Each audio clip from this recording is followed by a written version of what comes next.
एक गांव में दो दोस्त हुआ करते थे।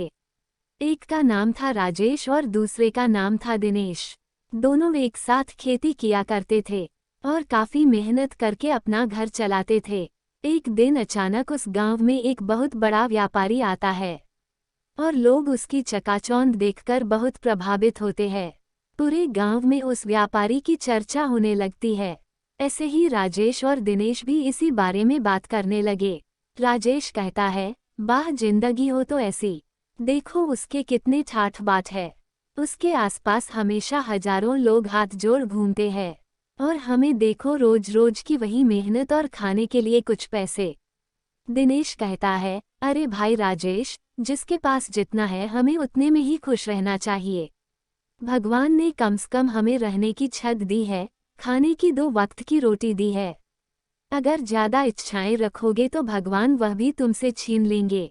इस पर राजेश ने कहा, तू भी न दिनेश हमेशा ज्ञान बांटता रहता है। छोड़ मुझे क्या, मैं कौन सा अमीर बनने वाला हूँ। वही जिंदगी है, वही फटे पुराने कपड़े। राजेश को उस व्यापारी की अमीरी देखकर बहुत जलन होने लगी और वह बस उसी के सपनों में खोया रहता है। रात दिन वह बस अमीर होने का ख्वाब देखने लगता है। उसका मन काम में नहीं लगता, वह हमेशा सिर्फ अमीरी के सपने देखने लगता है। इसी कारण उसकी खेती अच्छे से नहीं होती। वह दिन बहुत गरीब होने लगता है। खाने के भी लाले पड़ने लगते हैं। राजेश की ऐसी हालत देखकर दिनेश राजेश से बोलता है, राजेश ऐसा कब तक चलेगा? तुम दिन भर खुली आंखों से सपने देखने लगते हो। तुम्हें मेहनत करनी चाहिए और अपने काम में ध्यान देना चाहिए। राजेश ने कहा, तुम अपना काम क्यों नहीं करते?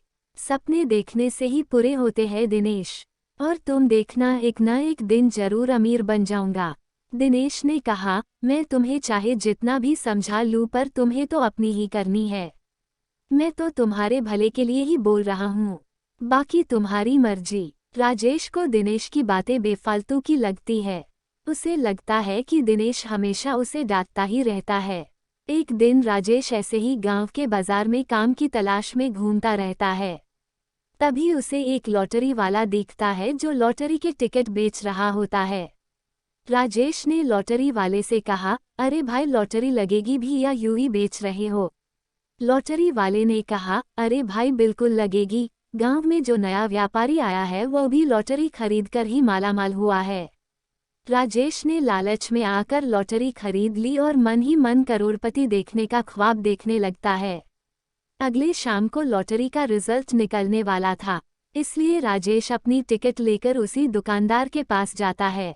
वह दुकान वाले से पूछता है, क्यों भाई रिजल्ट आया, जरा मुझे नंबर तो बताना। राजेश अपनी लॉटरी के नंबर को ध्यान से देखता है। उसका नंबर रिजल्ट के नंबर से मैच कर जाता है। राजेश बहुत खुश हो गया क्योंकि वो अब करोड़पति बन गया था। अगले ही दिन राजेश की करोड़पति बनने की बात अखबार में छप जाती है। राजेश ने अपने लिए एक बहुत बड़ा घर और एक महंगी गाड़ी भी खरीद ली। राजेश की इतनी तरक्की देखकर उसका दोस्त दिनेश बहुत खुश हो गया और अगले दिन राजेश से मिलने के लिए उसके घर गया।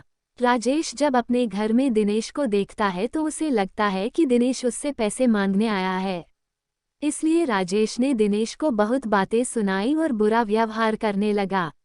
दिनेश को उसका बर्ताव कुछ अच्छा नहीं लगा और वह राजेश से कहता है, तुझ जैसा लालची इंसान कभी किसी का दोस्त नहीं हो सकता। मैं यहाँ अपनी दोस्ती निभाने आया था, सोचा था तू मेरी इज्जत करेगा, लेकिन